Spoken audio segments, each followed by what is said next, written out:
Hello बच्चों, चलिए आज हम लोग देखेंगे क्लास 7 मैथ और एक्सरसाइज होगा। चैप्टर होगा आपका 14। चैप्टर का नाम है प्रॉपर्टीज ऑफ पैरेलल लाइंस। तो चलिए अब आज स्टार्ट करते हैं हम लोग। और आगे बढ़ने से पहले वीडियो को लाइक शेयर एंड सब्सक्राइब करना ना भूलें। चलिए अब देखते हैं। सबसे पहले ये चैप्टर आपका हो गया 14। सबसे पहले हम लोग कर लेते हैं इंट्रोडक्शन इसका। सबसे पहले देखते हैं पैरेलल लाइंस होता क्या है। अब पैरेलल लाइंस जो है ये किसे कहते हैं, तो चलिए अगर दो लाइन सपोज एक मान लीजिए ये लाइन ए है, ए बी है और ये लाइन सी डी है, और इस दो लाइन के बीच में सभी जगह यानी इन्फिनिटी वे में अगर जहां जितनी मर्जी उतनी बढ़ा दो, बट ये क्या होना चाहिए, इक्वल डिस्टेंस हो, तब हम लोग इसे बोलते हैं पैरेलल लाइंस। जैसे मान लीजिए यहाँ पे इसका जो डिस्टेंस है दो लाइन के बीच में, अगर ये 4 सेंटीमीटर है और यहाँ भी 4 सेंटीमीटर, और हर जगह इसका जो डिस्टेंस हो इक्वल हो, तो इसका मतलब एकदम पैरेलल आएगा ये, यानी सभी जगह इसका जो डिस्टेंस होगा वो इक्वल आ रहा है। तो इन दोनों लाइन को, लाइन ए बी और सी डी, इन दोनों लाइन को बोलेंगे हम लोग पैरेलल में। और पैरेलल का साइन जो होता है ऐसे लिखेंगे, A B parallel to C D. अगर ऐसा कहीं लिखा हुआ दिख जाए तो समझ जाइए कि ये पैरेलल का लाइन सिंबल है। तो ए बी पैरेलल टू क्या हो गया, सी डी हो गया। तो ये थे आपके पैरेलल लाइंस। अगला जो है अब देखते हैं ट्रांसवर्सल लाइन किसको बोलते हैं। Transversal line. अब दो पैरेलल लाइंस है और इन दोनों पैरेलल लाइंस को अगर एक लाइन क्या करे, कट करे, तब इसको, जैसे इस लाइन का नाम लेते हैं टी हम, तो इस लाइन को बोला जाएगा ट्रांसवर्सल लाइन। जब पैरेलल लाइंस को ट्रांसवर्सल लाइन कट करेगा तो उससे कुछ एंगल फॉर्म होंगे। चलिए अब आगे हम लोग देखते हैं।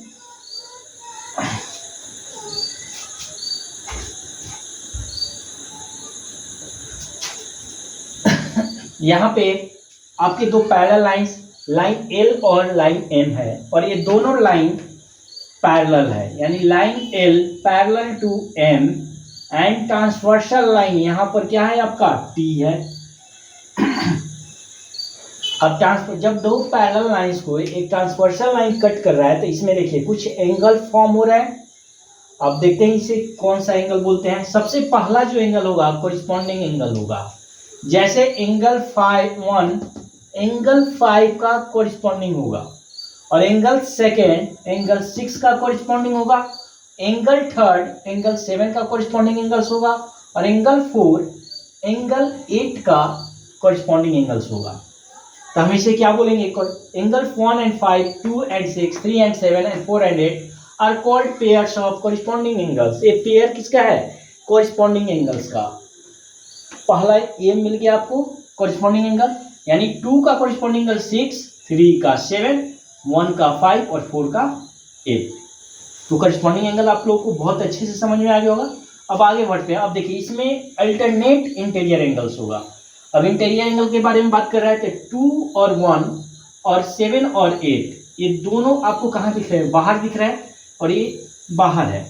अब अंदर में देखिए कौन कौन सा है, 3, 4, 6 और 5। अब इसमें हमें देखना है अल्टरनेट इंटीरियर एंगल के बारे में बात कर रहा है। तो अल्टरनेट इंटीरियर एंगल, जैसे 3 एंगल 5 के लिए अल्टरनेट होगा, अल्टरनेट इंटीरियर एंगल हो जाएगा, और एंगल 4 एंगल 6 के लिए क्या होगा, अल्टरनेट इंटीरियर एंगल, यानी 3 का अल्टरनेट इंटीरियर एंगल हो जाएगा 5, और एंगल 4 का अल्टरनेट इंटीरियर एंगल हो जाएगा 6। तब यहाँ पे अगर कोई पूछता है कि pair of alternate interior angles बताइए, तो क्या क्या हो जाएगा, एंगल थर्ड एंगल 5 का और एंगल 4 और एंगल 6, ये अल्टरनेट इंटीरियर एंगल हो गए। अब देखते हैं अल्टरनेट एक्सटीरियर एंगल्स।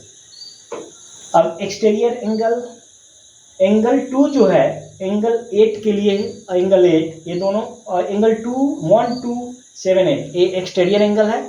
तो एंगल 2 एंगल 8 के लिए अल्टरनेट एक्सटीरियर एंगल हो गया, और एंगल 1 एंगल 7 के लिए अल्टरनेट एक्सटीरियर एंगल हो गया। अब देखते हैं कंजिक्यूटिव इंटीरियर एंगल्स। कंजिक्यूटिव का अर्थ होता है लगातार, जैसे 3 और 6 ये कंजिक्यूटिव इंटीरियर एंगल कहलाएगा, और 4 और 5, 4 5 कंजिक्यूटिव इंटीरियर एंगल या को इंटीरियर एंगल भी इसको बोलते हैं। जैसे 4 एंगल 4 और एंगल 5 को इंटीरियर एंगल बोला जाएगा, को इंटीरियर एंगल्स, और एंगल 3 और एंगल 6 को इंटीरियर एंगल्स होगा, को इंटीरियर एंगल्स। चलिए इसे नोट कर लीजिए।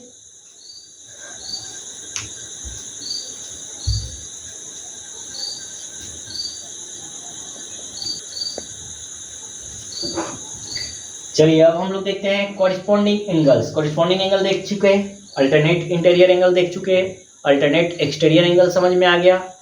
उसके बाद को इंटीरियर एंगल या कंजिक्यूटिव इंटीरियर एंगल, ये सारे टॉपिक समझ में आ गए।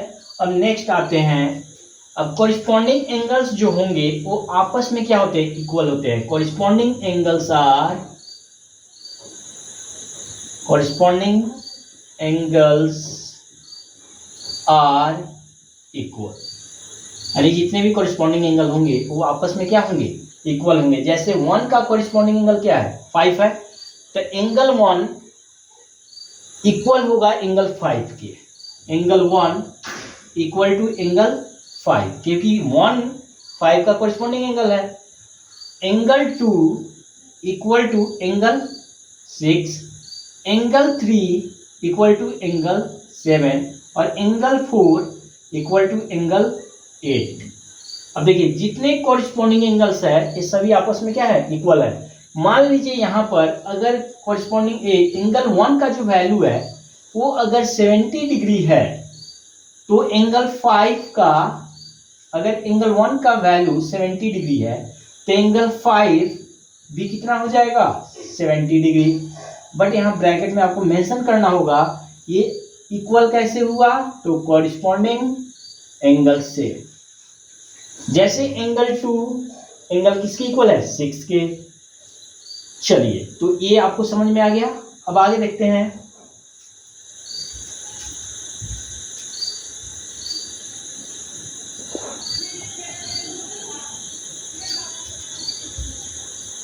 Alternate interior angle. यहाँ पर क्या कौन कौन सा है, एंगल 3, एंगल 4 का अल्टरनेट इंटीरियर एंगल है, ऑलरेडी हम लोग पहले देख चुके हैं। तो ये दोनों जो होंगे अल्टरनेट इंटीरियर एंगल, ये आपस में क्या हो जाएंगे, इक्वल हो जाएंगे। जैसे एंगल 3 एंगल 5 का क्या है, अल्टरनेट इंटीरियर एंगल है, तो एंगल 3 इक्वल होगा किसके, एंगल 5 के, और एंगल 4 इक्वल होगा एंगल 6 के। अगर इसका वैल्यू अगर 45 डिग्री है, सपोज्ड है, ये ऐसे 45 डिग्री है नहीं, लेकिन हम क्या कर रहे हैं, लेट कर रहे हैं कि ये 45 डिग्री है, तो एंगल 6 भी आपका क्या हो जाएगा, 45 डिग्री हो जाएगा। अगर एंगल 3 अगर 90 डिग्री होता तो एंगल 5 भी आपका कितना हो जाएगा, 90 डिग्री। चलिए यानी हम लोग क्या क्या समझ गए, कॉरिस्पॉन्डिंग एंगल, कॉरिस्पॉन्डिंग एंगल आपस में क्या होते हैं, इक्वल होते हैं। अल्टरनेट एंगल, अल्टरनेट एंगल आपस में क्या होंगे, इक्वल होंगे। अल्टरनेट एक्सटीरियर एंगल अब देखते हैं। जैसे यहाँ पर अल्टरनेट एक्सटीरियर एंगल कौन कौन सा है, एंगल 2 है, 1 है, 7 है और 8 है। तो अल्टरनेट एक्सटीरियर एंगल भी आपस में इक्वल होंगे, यानी एंगल 1 एक्सटीरियर एंगल है तो इसका अल्टरनेट एक्सटीरियर एंगल कौन सा है, 7 है, तो एंगल 1 एंगल 7 की क्या हो जाएगा, इक्वल हो जाएगा। और एंगल 2 एंगल 8 के इक्वल हो जाएगा। चलिए अब अगला हम लोग देखते हैं, इसे नोट कर लीजिए। अगला हम लोग देखते हैं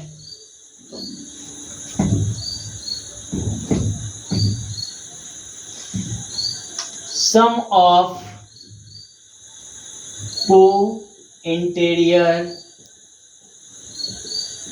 एंगल इक्वल टू 180 डिग्री। जब भी हम को इंटीरियर एंगल का या कंजिक्यूटिव, ये को इंटीरियर एंगल को ही कंजिक्यूटिव इंटीरियर एंगल बोला जाता है, इसको ब्रैकेट में यहां मेंशन कर लीजिए, कंजिक्यूटिव इंटीरियर एंगल।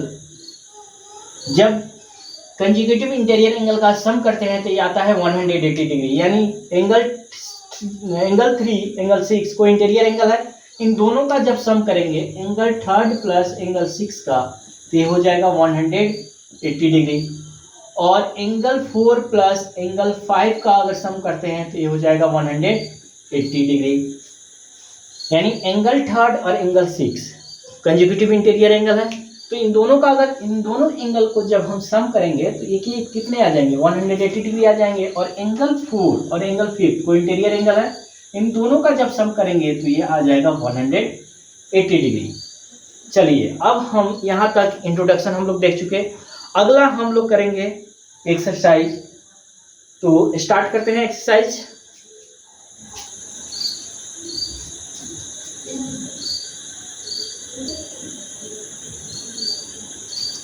चलिए अब हम लोग देखेंगे क्वेश्चन नंबर 1, एक्सरसाइज है 14।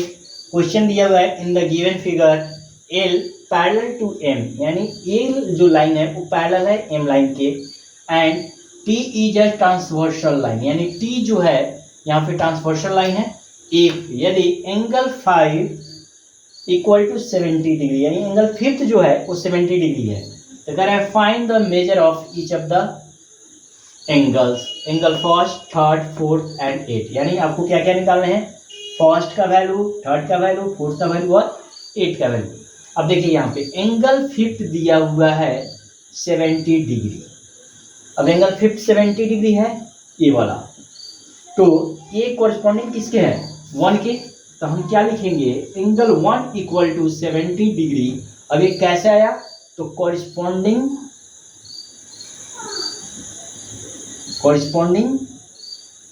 एंगल से, क्योंकि एंगल 1 किसके इक्वल है एंगल 5 के, यानी एंगल 1 कॉरेस्पॉन्डिंग है एंगल 5 के, तो एंगल 5 का वैल्यू क्या दिया हुआ है 70 डिग्री, तो एंगल 1 क्या हो जाएगा 70 डिग्री, क्योंकि ये कॉरेस्पॉन्डिंग एंगल है। अब एंगल 5 और एंगल 7 देखिए वर्टिकली अपोजिट एंगल है। एक चीज देखिएगा, जब दो लाइंस एक दूसरे को इंटरसेक्ट करते हैं तो इनके बीच में जो एंगल फॉर्म होता है वो वर्टिकली अपोजिट एंगल्स आपस में इक्वल होंगे। ये एंगल 1 2 3 4, एंगल 1 जो है ये इक्वल होगा एंगल 3 के, वर्टिकली अपोजिट एंगल है। एंगल 1 एंगल 3 का क्या है वर्टिकली अपोजिट एंगल है, और एंगल 2 एंगल 4 का क्या हो जाएगा वर्टिकली अपोजिट एंगल, और जो वर्टिकली अपोजिट एंगल्स होते हैं वो आपस में क्या होते हैं इक्वल होते हैं। तो एंगल जो 7 होगा वर्टिकली अपोजिट एंगल है किसके 5 के, तो vertically angle 5 equal to angle 7, कैसे, तो वर्टिकली अपोजिट एंगल से, अपोजिट एंगल्स। अब जब ये वर्टिकली अपोजिट एंगल्स है, यानी एक लाइन क्या आ गया ये T और दूसरा लाइन क्या हो गया M हो गया, ये दोनों एक दूसरे को इस पॉइंट पे इंटरसेक्ट कर रहे हैं, तो ये वर्टिकली अपोजिट एंगल हो गया। तो एंगल 7 इक्वल टू 70 डिग्री, कैसे, तो वर्टिकली अपोजिट एंगल से, वर्टिकली अपोजिट एंगल से। अब नेक्स्ट है एंगल थर्ड, एक अल्टरनेट एंगल थर्ड हो जाएगा आपका angle third equal to 70 degree. ये कैसे आएगा, तो ये आएगा आपका अल्टरनेट इंटीरियर एंगल से। और हम लोग ऑलरेडी इंट्रोडक्शन पार्ट पढ़ चुके हैं कि अल्टरनेट इंटीरियर एंगल्स जो होता है वो आपस में क्या होते हैं इक्वल होते हैं। तो एंगल 5 एंगल 3 का क्या है अल्टरनेट इंटीरियर एंगल है, तो जितना एंगल 5 है उतना ही एंगल क्या हो जाएगा 3 हो जाएगा। तो एंगल फर्स्ट और एंगल 3 निकल गए। अब आते हैं एंगल 4। अब चलिए एंगल 4 हम क्या करेंगे, एक को इंटीरियर एंगल है, तो को इंटीरियर एंगल का सम क्या हो जाता है, angle 4 plus angle 5 equal to 180 degree. Sum of co-interior angle का रूल है ये, sum of co-interior angle से, को इंटीरियर एंगल्स। तब चलिए एंगल 4 आपका पता नहीं है, इसको फाइंड करना है। बट एंगल फिफ्थ आपको पता है 70 डिग्री है, इक्वल टू 180 डिग्री। तो एंगल फोर्थ तक कितने आ गया, 180 डिग्री माइनस 70 डिग्री, ये हो गया 110 डिग्री। यानी एंगल फोर्थ अब कितना आ गया, 110 डिग्री। अब एंगल थर्ड, एंगल फोर्थ कितना हो गया, 110 डिग्री। तो एंगल सेकंड कितना हो जाएगा, 110 डिग्री। कैसे, तो ये वर्टिकली अपोजिट एंगल से। अब एंगल 8 के बारे में पूछा है, तो एंगल 8 जो होगा वो हो जाएगा 110 degree, because here angle fourth and 8 are corresponding angles. यानी एंगल 4 एंगल 8 का क्या है, कोरस्पॉन्डिंग एंगल्स है। तो एंगल 4 अगर 110 डिग्री है तो एंगल 8 क्या हो जाएगा, 110 डिग्री। तो यहाँ पे ब्रैकेट में मेंशन कर दीजिए कोरिस्पॉन्डिंग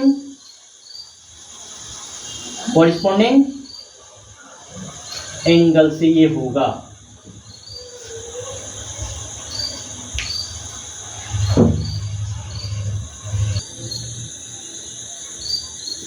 चलिए अब हम लोग देखते हैं question number second. Question number first हम लोग कर चुके थे, अब देखते हैं क्वेश्चन नंबर सेकंड अब हम लोग करेंगे। तो सबसे पहले देखिए क्या लिखा हुआ है, इन द गिवन फिगर, ये फिगर गिवन है, L पैरेलल टू M, यानी L जो लाइन है वो पैरेलल है किसके, M लाइन के, and T is a transversal line. T क्या है आपका, ट्रांसवर्सल है। एंगल 1 एंड 2, अब देखिए एंगल 1 और 2 आर इन द रेशियो 5:7, यानी एंगल 1 और 2 का क्या है, रेशियो दिया हुआ है 5:7। अब कह रहा है find the measure of each of the angles, angle first, second, third and eight. तो आपको क्या क्या कौन कौन सा एंगल फाइंड करना है, angle first, angle second, angle third and angle eight. तो हम लोग ऑलरेडी पढ़ चुके हैं कि जब भी एक स्ट्रेट लाइन होगा, जब इस पे एक line, suppose that a line A B है और इस पे एक ओ सी लाइन एक्सटेंड करेगा, तो ये लीनियर पेयर भी हो जाएगा। और लीनियर पेयर का सम कितना होता है, 180 डिग्री। लीनियर पेयर का सम 180 डिग्री। और जब ये एक स्ट्रेट लाइन होगा तो इसका सम भी कितना होता है, इस एंगल स्ट्रेट एंगल किसको का सम, स्ट्रेट एंगल किसको बोलते हैं, 180 डिग्री को। यहाँ पे एंगल कितना का फॉर्म होगा, 180 डिग्री। और ये आपका क्या है, लीनियर पेयर से 180 डिग्री होगा, क्योंकि लीनियर पेयर का जब सम करते हैं लीनियर एंगल का तो क्या आता है, 180 डिग्री आता है ना। अब देखिए यहाँ पे जो 1 और 2 है एंगल, ये एडजेसेंट एंगल भी है और इसको लीनियर पेयर भी बोल सकते हैं ना। तो हम क्या करेंगे, इसको ऐड कर देते हैं। तो 5x plus 7x equal to 180 degree हो जाएगा। तो ये आ गया आपका 12x equal to 180 degree, x equal to 180 upon क्या हो जाएंगे 12। तो 12 बन जा 12। अब क्या आ गया 5, 12 5 जा 60। तो x का वैल्यू आ गया 50 डिग्री। अब हमें एंगल फर्स्ट और सेकंड मिल गया।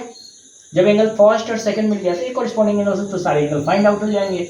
तो एंगल फर्स्ट कितना आ गया, आप देखिए angle first equal to 5x है, तो 5 मल्टीप्लाई बाई 15, ये आ गया आपका 75 डिग्री। एंगल जो सेकंड है ये कितना है, 7x है, तो 7 मल्टीप्लाई 15, 105, यानी एंगल 1 जो होगा वो 75 डिग्री होगा और एंगल 2 जो होगा वो 105 डिग्री होगा। तो हमें कौन कौन सा एंगल फाइंड करना है, एंगल फर्स्ट सेकंड। तो एंगल फर्स्ट और सेकंड एंगल फाइंड आउट हो चुका। अब देखते हैं एंगल थर्ड। अब देखिए एंगल थर्ड हो जाएगा 75 डिग्री वर्टिकली अपोजिट एंगल से। Angle third equal to 75 degree. तो ये कैसे हुआ, क्योंकि एंगल 1 जो है वर्टिकली अपोजिट है किसके, एंगल थर्ड के, और एंगल 1 का जो वैल्यू है वो 75 डिग्री है। तो एंगल थर्ड का भी वैल्यू क्या हो जाएगा 75 डिग्री। इसे ब्रैकेट में मेंशन कर दीजिएगा, वर्टिकली अपोजिट एंगल से। ये 75 डिग्री कैसे आ गया, तो वर्टिकली अपोजिट एंगल से आया। अब एंगल फर्स्ट निकल गया, सेकंड निकल गया, थर्ड निकल गया। अब एंगल 8 के बारे में बताना है। तो एक चीज देखिए, एंगल फोर्थ है, एंगल सेकंड का क्या है, वर्टिकली अपोजिट एंगल है। तब यहाँ पे लिख दीजिए 105, तो वर्टिकली अपोजिट एंगल इक्वल हो जाता है ना, तो 105 डिग्री। अब एंगल फोर्थ कॉरेस्पॉन्डिंग एंगल है किसके, एंगल 8 का। तो हम लिखेंगे एंगल 8 इक्वल टू 105 डिग्री। ये कैसे हुआ, तो कॉरेस्पॉन्डिंग एंगल से आएगा। ये कैसे आएगा, तो कॉरेस्पॉन्डिंग एंगल से। देखिए इसे फाइंड आउट करना बहुत ईजी है, ये बहुत आसान चैप्टर है। सिर्फ ये देखने में क्वेश्चन बहुत लेंथी होता है, बहुत लंबा लिखा रहता है, बट ये बहुत ईजी में बनता है। अगर आपको कंसेप्ट समझ में आ गया तो ये क्वेश्चन सारे ईजी हैं। चलिए अब ये एंगल फाइंड आउट हो गए। नेक्स्ट देखते हैं हम लोग question number 3।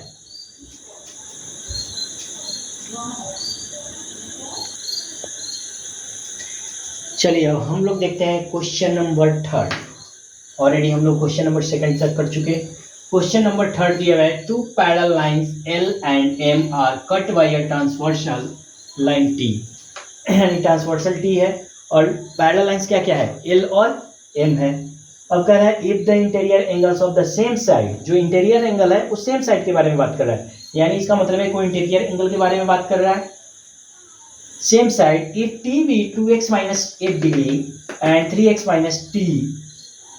minus 7 degree, find the measure of each of these angles. यानी इस एंगल को क्या करना है, फाइंड आउट करने के लिए कह रहे थे। ये नॉर्मल सा है, ये ऑलरेडी हम लोग पढ़ चुके हैं। कह रहा है 2 लाइन्स है, एक L है और एक M है, और ये दोनों लाइन पैरेलल्स है। और इन 2 लाइन्स को एक ट्रांसवर्सल लाइन T क्या कर रहा है, कट कर रहा है। अब कट कर रहा है, अब इसमें क्या बनेंगे, कोरिस्पॉन्डिंग एंगल बनेगा, अल्टरनेट इंटीरियर एंगल बनेगा, कोई इंटीरियर एंगल बनेगा। तब ये यहाँ पे जब सेम साइड के बारे में बात कर रहा है तो इसका मतलब है वही कोई इंटीरियर एंगल के ही बारे में बात कर रहा है। और वो कोई इंटीरियर एंगल का ये वैल्यूज दिया हुआ है। तो हमें पता है सम ऑफ कोई इंटीरियर एंगल्स क्या होते हैं, 180 डिग्री होता है। ये तो ऑलरेडी हम लोग कर चुके हैं ना। तो चलिए अब इसे करते हैं, हम क्या लिखेंगे, sum of co-interior angle. जैसे ये मान लो ये लाइन क्या हो गया, L, और ये लाइन आपका आ गया L और M, और ये ट्रांसवर्सल लाइन क्या हो गया, T। अब इसमें बात कर रहा है सेम साइड के बारे में। तो सेम साइड के बारे में जब बात करेगा तो ये एंगल इसी दोनों का है, या तो ये एंगल इस एंगल के बारे में, मान लो ये एंगल के बारे में बात कर रहे थे, ये 2x minus 8 आ गया, और ये क्या आ जाएगा, 3x minus 7 आ गया। अब क्या करेंगे, अब A और A क्या है, कंजिक्यूटिव इंटीरियर एंगल इसको बोलते हैं, या को इंटीरियर एंगल भी बोलते हैं। तो इन दोनों का जब सम करते हैं तो कितना आता है, 180 डिग्री आता है ना। तो यहाँ पर लिखेंगे sum of co-interior angle equal to 180 degree. अब एंगल क्या क्या है, 2x minus 8 degree plus 3x minus 7 degree. अभी इक्वल किसके हो जाएगा, 180 डिग्री के। चलिए इसको ब्रैकेट से ब्रेक करते हैं, 2x minus 8 plus 3x minus 7 equal to 180 degree. अब 3x और 2x कितने आ गए, 5x minus 15 equal to 180 degree. अब इस 15 को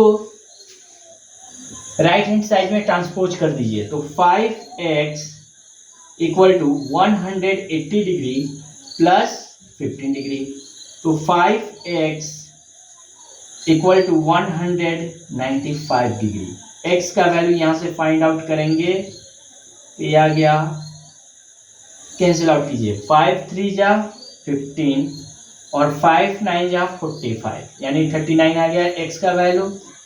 x का वैल्यू कितना निकल कर आ गया, 39 डिग्री। और ये तो हम लोग किसका वैल्यू निकालें, x का। अब वो तो एंगल के बारे में पूछ रहा है ना कि ये एंगल कितना होगा। तो सबसे पहले क्या दिया गया है, 2x minus 8। तो सबसे पहले इसका मेजरमेंट कर लेते हैं। तो 2x minus 8 ये क्या आ जाएंगे आपके, 2 मल्टीप्लाई x की जगह पे 39 डिग्री माइनस 8 डिग्री। अब क्या आ गया, मल्टीप्लाई की जगह पे 8 और ये हो गया 778 माइनस 8, ये आ गया 70 डिग्री। पहला जो निकल कर आया वो कितना आ गया, 70 डिग्री। नेक्स्ट जो है वो दिया हुआ है 3x माइनस 7, तो 3x माइनस 7। अब देखिए यहाँ पर 3 मल्टीप्लाई 39 डिग्री माइनस 7 डिग्री। अब इसको मल्टीप्लाई करेंगे 7 11 माइनस 7, ये हो गए आपके 110 डिग्री। और हम इसे वेरीफाई कर लीजिए कि आपका आंसर सही आया है कि नहीं आया। हम लोग कैसे वेरीफाई करेंगे, क्योंकि हमें पता है कि कोइंटेरियर एंगल का सम कितना होता है 180 डिग्री। तो ये दोनों जो एंगल निकल कर आया है, इन दोनों एंगल को जरा जो ऐड करके देखिए तो कितना आ जा रहा है 70 डिग्री प्लस 110 डिग्री, ये आ गया 180 डिग्री। इसका मतलब है कि जो आंसर आया वो क्या है, बिल्कुल करेक्ट है। चलिए नेक्स्ट क्वेश्चन हम लोग देखेंगे, क्वेश्चन नंबर 4, इसे नोट कर लीजिए।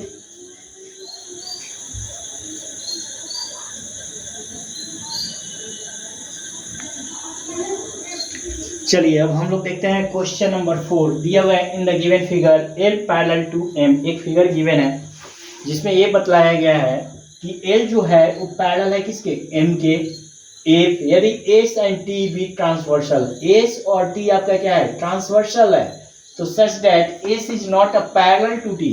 बट ये भी बताया गया है कि S T के पैरेलल नहीं है, ट्रांसवर्सल तो है बट T के पैरेलल नहीं है, पैरेलल सिर्फ L और M है। तो कह रहा है find the values of X and Y, तो हमें किसका वैल्यू निकालना है, X एंड Y का।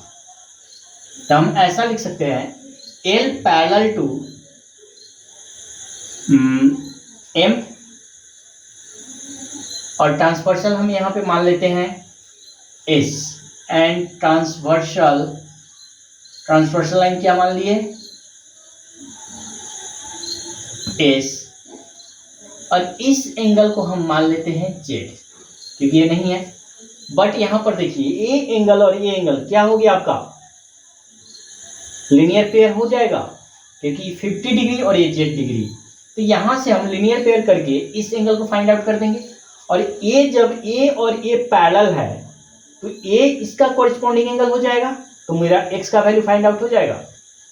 सबसे पहले हम लोग क्या करेंगे, ये लीनियर पेयर से इसका वैल्यू निकाल देंगे, वैल्यू निकल जाएंगे Z का। अब Z और X आपका क्या है, कॉरेस्पॉन्डिंग एंगल। जब L और M पैरेलल लाइंस है और ट्रांसवर्सल किसको ले रहे हैं, S को, ट्रांसवर्सल हो गया S, तो Z कॉरेस्पॉन्डिंग हो जाएगा X के। जब Z का वैल्यू आ जाएगा तो X का वैल्यू निकल जाएगा। चलिए करते हैं, 50 degree plus Z equal to क्या आ जाएगा 180 डिग्री। तो Z का वैल्यू यहाँ से आ गया 180 डिग्री माइनस 50 डिग्री, ये हो गया 130 डिग्री, यानी Z का वैल्यू क्या आ गया 130 डिग्री। अब Z 130 डिग्री है तो X का क्या आ जाएगा 130 डिग्री आएगा। X इक्वल टू 130 डिग्री किससे, तो कॉरेस्पॉन्डिंग एंगल से। ये किससे आ गया, तो कॉरेस्पॉन्डिंग एंगल से आ गया। X का वैल्यू क्या आ गया 130 डिग्री। अब नेक्स्ट निकालते हैं Y का वैल्यू। अब यहाँ पर देखिए L और M पैरेलल रहेगा। अब यहाँ पे ट्रांसवर्सल इस ना लेके अब क्या ले लेंगे, T ले लेंगे, और T जब लेंगे तो इस एंगल का नाम ले लेते हैं, इस एंगल को A मान लीजिए। तो A 65 का एक कॉरेस्पॉन्डिंग एंगल हो जाएगा। जब इसका एंगल आ जाएगा, इसका हम वैल्यू क्या ले लिए हैं, A ले लिए हैं, तो A इक्वल टू, सबसे पहले लिखते हैं L parallel to M and transversal line क्या आ गया आपका T हो गया। तो A इक्वल टू 65 डिग्री किससे, तो कॉरेस्पॉन्डिंग एंगल से। A का वैल्यू क्या निकल कर आ गया, कॉरेस्पॉन्डिंग एंगल से 65 डिग्री। अब देखिए Y और A लीनियर पेयर है, तो इन दोनों का सम कितना आ जाएगा 180 डिग्री। तो यहां लिखिएगा Y plus A equal to 180 degree, और A का वैल्यू ऑलरेडी निकल कर आ गया है आपका 65 डिग्री। तो यहाँ Y plus 65 degree equal to 180 degree. तो y equal to 180 degree minus 65 degree, ये आ गया आपका y इक्वल टू 115 डिग्री। और हमसे x और y का ही वैल्यू पूछा गया था, तो x का वैल्यू आ गया आपका 130 डिग्री एंड y का वैल्यू आ गया आपका 115 डिग्री। ये थे क्वेश्चन नंबर आपके 4, नोट कीजिए। आगे अब हम लोग क्वेश्चन नंबर देखेंगे, क्वेश्चन नंबर 5।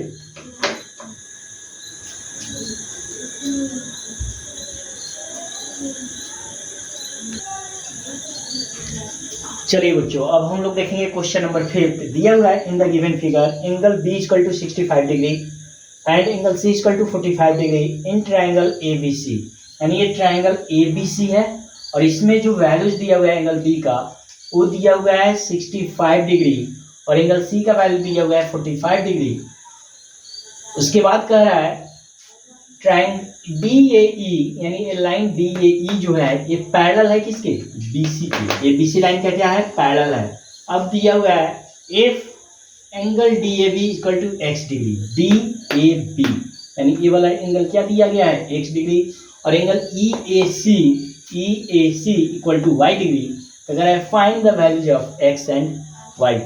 तो हम लोग क्या करेंगे, वैल्यूज निकालेंगे x और y का। ऑलरेडी हम लोग जानते हैं जब दो पैरेलल लाइंस होते हैं और उसे एक ट्रांसवर्सल लाइन कट करता है तो कोरिस्पॉन्डिंग एंगल्स भी बनते हैं, और कोरिस्पॉन्डिंग एंगल्स क्या होते हैं, आपस में इक्वल। तो देखिए ये बहुत इजी क्वेश्चन, आसान क्वेश्चन है। यहाँ पे लाइन हम ले लेते हैं DAE पैरेलल टू BC और ट्रांसवर्सल हम लेते हैं। अब चाहे तो इस लाइन को हम आगे ऐसे एक्सटेंड करके देखिए, तो ये पैरेलल ही तो है, ये और ये ऑलरेडी ये क्या बोला गया है कि BC जो है वो पैरेलल है किसके, DAE लाइन के। जब पैरेलल है और ट्रांसवर्सल लाइन हम AB ले लेते हैं यहाँ पर, एंड ट्रांसवर्सल AB, अगर ये ट्रांसवर्सल AB हो गया तो हम ये बोल सकते हैं कि angle x degree equal to हो जाएंगे 65 डिग्री। कैसे, तो ये देखिए A और A अल्टरनेट इंटीरियर एंगल से, यहाँ पे मेंशन कर दीजिए अल्टरनेट इंटीरियर एंगल से। x का वैल्यू कितना आ गया, 65 डिग्री आ गया। नेक्स्ट है, अब क्या करेंगे, DAE line parallel to BC and transversal line अब ले लेते हैं AC एंड ट्रांसवर्सल AC। अब ट्रांसवर्सल लाइन हम लोग क्या ले लिए, AC ले लिए। तो अब जो एंगल Y है, एंगल Y इक्वल टू कितना आ जाएगा, 45 डिग्री हो जाएगा। ये कैसे होगा, तो ये अल्टरनेट, ये भी आएगा अल्टरनेट इंटीरियर एंगल से। ये थे बच्चों आपके क्वेश्चन नंबर 5। नेक्स्ट क्लास में हम लोग देखेंगे क्वेश्चन नंबर 6 से। तब तक के लिए इसे यहीं पे हम लोग स्टॉप करेंगे और वीडियो को लाइक शेयर एंड सब्सक्राइब करना ना भूलिएगा। चलिए टाटा बाय बाय।